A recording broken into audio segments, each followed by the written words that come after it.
Hello and welcome to D.U.S. Down Under Sports, where we talk about everything sport related, just down under. I'm your host, Christopher Spreezy, and I'm joined with Theo. And Andrew, tonight we'll be previewing Manchester United versus Liverpool.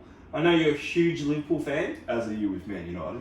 I am. When did you become a fan of the club and start supporting the club? Not too long ago. I started watching about a good 10 years ago, so not as often and not as long as many other people that I speak to. Yeah. However, I have started watching through pretty much the lowest of the last 20 years since our era came to an end. I've seen the bad times, and I've seen our club grow quite incredibly, as we all believe, since the fine man Jurgen Klopp took over. So a good 3 years ago. It's been a good 3 or 4 years now, and 4 years actually a couple of days ago. So what that means is hopefully we just continue to rise, and I just hope that one day we get that Premier League title. Well, I hope you don't get that Premier League title, and I hope it's anyone but Liverpool. I still love you, but I just can't say that. It was hard enough for me seeing you guys win the Champions League in 2005 and this year. Yes. But it is what it is. I mean, you guys are going really well, and we are not going well. So it must be really. Well, obviously, you started watching as a young boy. Yes, you've seen the good times growing up. I did. When did you start watching? I became a fan in 1997. Yes, and as an Australian, it's quite difficult. How old were you back in 10. 10, so you would be staying up all throughout the night. I'll tell you how I became a fan. The Spice Girls were in their prime. It's a true story. Yeah, I'm telling you how, if you listen. And David Beckham was obviously dating Victoria, and then that was always in the news. I was like 9, 10 years old, and then I'm like, he plays for Manchester United. And then he was like the pretty boy, everyone wanted to be like him, and then from then, I've just supported United for 22 and a half years. Do you remember watching your very first game, and how did that come about? Well, the first game was late 97, early 98. Actually, 98, I went to England with my mum, and I met a group of kids, and they were playing, football, and I asked if I could join in. They said, yeah, sure. As you do in England? Correct. And I actually told them I was David Beckham's son, and they believed me. So that's a story. So you had a connection to David Beckham? Yeah, something like that. And really, since 2002, I've pretty much watched every game they've played. So I'm a very big fan, and obviously, as you know, things aren't going so well right now. So it's a bit of a... not the easiest thing to do right now for me is watch the game, but you have to support the club through the thick and the thin. Speaking of the way your club is now, what are your thoughts on what's gone wrong in the state of the club, and what do you think could potentially make things go better? Is it a long-term fix? Is it a short-term fix? Obviously, we've got questions asking, is it the manager? Is it the players? Or is it from above? What do you think? What's your take on all of this? Well, to be completely honest and real with you, the club has been in shambles since Sir Alex left. Good 6.5 years, it's just been total chaos. And when Sir Alex left, most of the board left too. So David Gill, he left, and And now you're stuck with a man called Ed Woodward. Yeah, who's running the club to the utter shambles. But some may say that your profits are rising every year. So is it more a business, or is it more about a football club? Well, for them, it's about the business. Yes. And us true fans, it's about the results on the pitch. Yeah. Man United's always played attacking, beautiful football. Entertaining football. Yeah, correct. And what we're doing now is parking the bus, and it's just simply not good enough. And the board's at fault for the signings that they've made, or the lack thereof signings, because we signed a few great players like Wan-Bissaka, James, Maguire in the summer, but we needed a midfielder. Yep. We sold 2 strikers, we didn't bring any in. It's just things like that, and it's really costing us. It's showing on the pitch right now with the results. So the state of the club is not very good right now. I hope we get Poch. I know things aren't going well for Tottenham. So that could be a blessing in disguise for you guys. If he becomes available, do you sack Ole Gunnar Solskjaer? Well, hopefully we sack him as soon as possible. But do you sack Ole Gunnar Solskjaer? I'm Ollie out.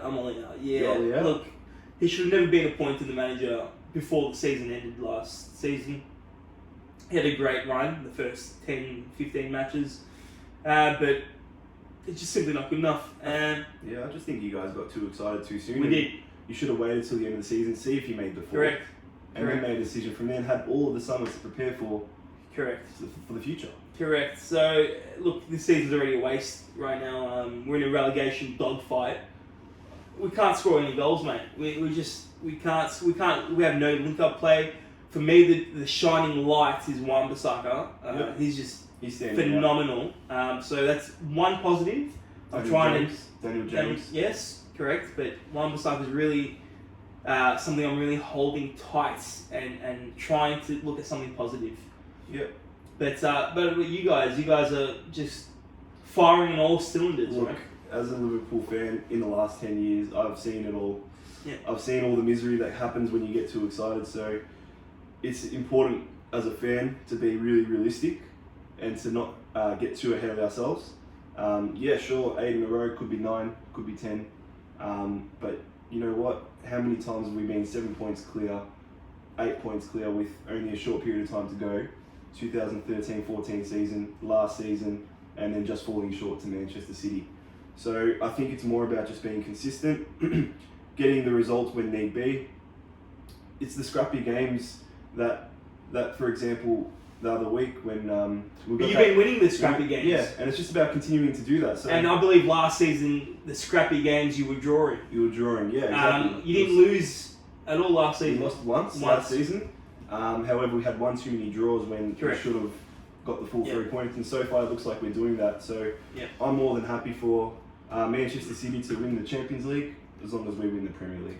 And today, October 19th, do you believe you will win the Premier League? If you're asking me who's a favourite right now, I'm asking you, do you believe you'll win the Premier League? Simple yes or no. A simple yes or no, but a very hard question. I honestly believe... Just say we could travel 7 months to May. I don't think 8 months to May. I think we'll just fall short just once. Really? Again. We still have 2 games against Manchester City. Yep. They win both of them. We're all of a sudden 2 points, only 2 points above. Yep. And like you said last season, those draws against Leicester, against the clubs that we should have won, could happen again. So I just think that Man City will take it up a notch. They'll get their defenders back because right now they're going through a bit of a struggle without what's his name at the back, without Laporte because of the injury, having to rely on Fernandinho and Otamendi, who's a bit of a joke. But they'll get their players back. We're one injury away from losing it all too. You know, you lose Virgil van Dijk at the back, you lose even Fabinho, who I think is a very underrated player, or even one of the front three. Who's there to replace him? Origi? Yeah, he's good, but he's not your 20 goal scorer in a season. So look, I've got my mind alert. I know that anything can go wrong. Just keep going game by game, and just keep hoping to get those scrappy wins. That's true. Well, if you look at United's injury problems right now, it's just out of control. De Gea, Pogba already being ruled out. We're just very, very thin, especially in the back line. Who's starting up front? Is it going to be Greenwood? Please, Lingard, away from the pitch. I mean, you can stay on the bench. Please don't come on. Yep, I agree. Martial, is he going to be fit? No, he's probably not going to play. Who's going to score the goals? Who's going to score the goals? I think it's the young players, and you can't rely on them in a big game. Well, here's the thing. Against Liverpool. Here's the thing. We always step up against you guys, especially at Old Trafford. I don't believe, and actually know for a fact, Klopp has never won at Old Trafford. So do you feel a bit nervous about that? Will United say we are doing shit, but we don't want Liverpool to win the title? We're going to give it everything we have, even though they haven't really been playing for the badge this season. It's been so many performances that have just been so lackluster and they don't want to be there. They don't play for the badge. And you look at 10, 15 years ago, the Kings, the Skulls, everyone, even Tevez and Berbatov, they played for the badge. They love the club. And you just see performances which, this season has been full of just utter shit. You know what I mean? Mm-hmm. So are we going to step up? Are we going to say, no, you're not going to... It's Manchester United against Liverpool. I've always feared that fixture. You guys have been very weak the last 5 years, but for some reason I fear playing Manchester United away more than playing Manchester City. But here's the thing, Andrew. Do you still fear us at our current state of play? Like, does anyone fear us? I don't know. I don't know. It's the fixture. It is. It's the fixture that all form goes out the window, and players play for their club with this game more than any other game. And if United players aren't currently playing for their badge, they will for this game. And I can see a performance of the season from you guys. Whether that will be enough to take a couple of points or a point or three from us, I don't know. I think maybe a draw, and then maybe a scrappy 2-1 win if we are to get over the line. So that's where I was going next with this, is the predictions for the game. What do you see happening? What's going to be the turning point, and what needs to happen for either Liverpool or United to win the game? For both clubs, I see both clubs going right at the blocks. Liverpool are going to do what they usually do. So you don't think United are going to go there, park the bus? I think that the first 10 minutes will be locking horns, a very, very high pressure game. Yep. It will just be a matter of who scores first. Once Liverpool score the first, usually they don't lose, they don't struggle. They'll just keep going. I don't see United parking the bus. I see them going all for it. Well, I don't see United scoring. I mean, our midfield is bloody atrocious. Why didn't we sign Bruno Fernandes over the summer? Why didn't we add a quality midfielder? Why did we sell 2 strikers and not replace? All these things don't make sense. So I'm hoping in January we get the strikers that we need, the midfielders that we need. In January it's always hard to sign a world-class player, but I'm hoping we get someone. But I honestly don't see anything more than a 3-0 defeat. Like, I think you guys are going to come in and just dominate, and it's going to be 3-0. I don't see any scenario where United can come out with more than a point. I mean, a point. I agree with you. You won't. I don't think you'll get the win. I think you'll be able to get a draw. But in terms of, you don't think Mane, Salah are going to run circles around our defense? Have you seen our current form? Is that we're winning, but we're not winning comfortably every game. Yeah, but you're still winning with 3 points. We're still having our struggles. And sometimes you're going to win ugly. And you're going to win ugly. I honestly think we'll win ugly or we'll draw. I don't see a loss, but you're telling me that you guys needed to get that Bruno player. And we need. However, a you've got to make the 4 for that. No big player wants to come to a big club that's not in the Champions League. Make the 4. I'm happy to make the 7 right now. We're 12. Which leads me to my question: is what's a realistic target for you guys this season? Avoiding relegation. What would you, for me, Christopher Spreezy, be happy with? For me, the season's done. It was done weeks ago. I just honestly think with the squad, it's the worst United squad I've seen in 22 years since I've been 9 years old. You've still got your Pogbas, your De Geas. Pogba doesn't want to be your there. Rashfords. You still got world-class players. Is Rashford world-class? I'd say he has the potential to be world-class. Is he world-class right now? No. He's out of form? Look, if anyone is world-class, it's Martial and Pogba when he wants to play. He doesn't want to be there. Pogba. He wanted to be with Real Madrid and we should have sold him. We should have sold him in June, July. He doesn't want to be there. Yep. If you don't want to be there, piss off. He's toxic. It's just, I don't know what to say. He doesn't want to be there. On you, get your bags. See you later. Martial. Don't let the door hit you on the way out. That's true. Martial, he's world class. Injured. He's if he can't, he's not going to play. Let's be serious. He's not going to play. De Gea's out. Pogba's out. Just don't. I don't want to see Lingard on the team sheet. Put James. Fucking run. Do what you can, James. And I'm just hoping it's not a total beatdown because I could see it going very, very bad. And my final prediction is 3-0. What's your final prediction? I'll lock in a 2-1 win. 2-1. You think United's going to score? I think you guys will score. I think we will score after we score our first. It'll be 1-1 at half time, and we will score in the final 10 minutes to make it a 2-1 victory. And who's going to score the winner? I'm saying a Virgil van Dijk header for the win. I'm saying from a corner. 2 goals from Mane and 1 from Salah. I don't know. I just hope it's not a total beatdown. You mentioned, before we continue, you mentioned Martial. It seems a whole world ago he made his debut against us. Absolutely And tore you to pieces? razzling our defence. And where are we now? Where are you now? You're at the top. Where Where are are you we? now? We're in a relegation dogfight, mate. We're battling. Speaking of predictions, do you think, and this is a very interesting question at the moment, do you think you will be closer come the end of the season to bottom of the table or top of the table? Well, is Oli going to get the sack? There's a lot of The questions. sooner he gets the sack, the sooner we can rebuild. Okay, so if Pochettino does not get sacked, who replaces him? Why would you want to sack him without him being... Anyone but Solskjaer. I'll be happy with your dad. Allegri? Yeah, sure. Allegri would be a pretty good one. It would be. But you see, Andrew, you don't see many big signings or big changes. Halfway through the season. Yes.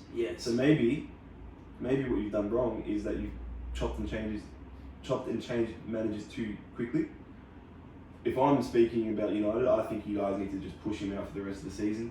See what he's got. It's a failure of a season anyway. Give him a chance, and then look to finding the perfect replacement while he's... You can't see what he's got, what's happening. The decisions, the tactics, the substitutions. He's only just had his first summer of buying his own players. Give them a whole season. I'm calling bollocks on that, Andrew. And Jurgen Klopp finished 8th in his first or second Yeah, season. but at least he had a style of play and he knew what he was doing.